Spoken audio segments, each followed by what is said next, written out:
నీ ఆజ్ఞ లేనిదే ఏదైనా జరుగునా, నీ కంచె దాటగా శత్రువుకు సాధ్యమా? మా దేవా నీవే మా తోడుంటే అంతే చాలు.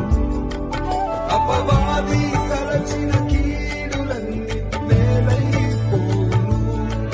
మా దేవా నీవే మా తోడుంటే అంతే చాలు. అపవాది తలచిన